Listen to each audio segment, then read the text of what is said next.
Geronimo was born in June of 1829 in the upper Gila River country of Arizona and is known as the One Who Yawns. When Geronimo died, he had been a legend for more than a generation, but his courage and determination did more than provide a battle cry for paratroopers of another day. It helped sustain the spirits of his people, the Apaches, in the last desperate days of the Indian Wars. Geronimo matured in the final years of the Mexican rule of the region. Geronimo had great hostility towards the Mexicans. In one encounter, while Geronimo was away on a hunting trip, the Mexican soldiers killed his mother, wife, and 3 of his small children. This tragic event was a foreshadow of a long life of conflict. The murders devastated Geronimo. In the Apache tradition, he set fire to his family's belongings, and then, in a show of grief, headed into the wilderness to grieve the deaths. There, it is said, alone and crying, he heard a voice that promised him, "No gun will ever kill you. I will take the bullets from the guns of the Mexicans, and I will guide your arrows." Perceptions of Geronimo were nearly complex as the man himself.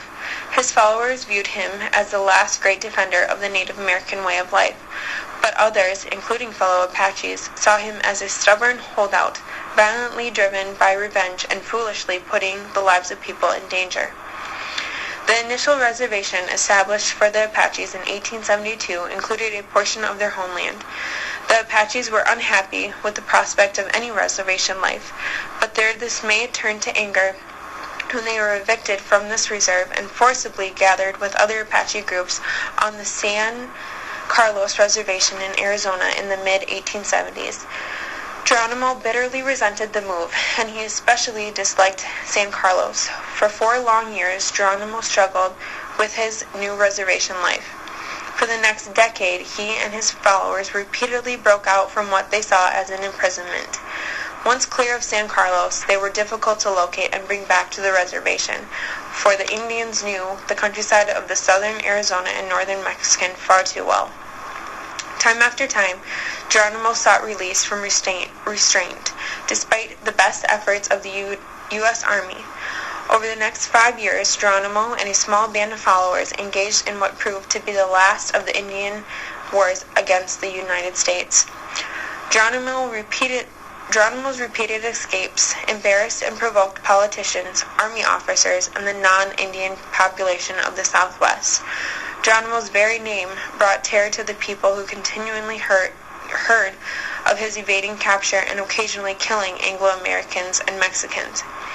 Territorial newspaper headlines blared his name time and time again. His final surrender to General Nelson Miles in Skeleton Canyon, Arizona, just north of the Mexican border, on September 4, 1886, truly marked the end of a chapter in Apache and Western American history.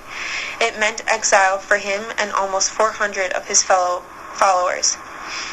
They were sent by train to Incarnation at Fort Pickens, Florida, Mount Vernon Barracks in Alabama, and finally, in 1894, Fort Still near Lawton, Oklahoma. Geronimo spent more than 14 years at Fort Still, although he was allowed to sporadically appear at world fairs and other gatherings.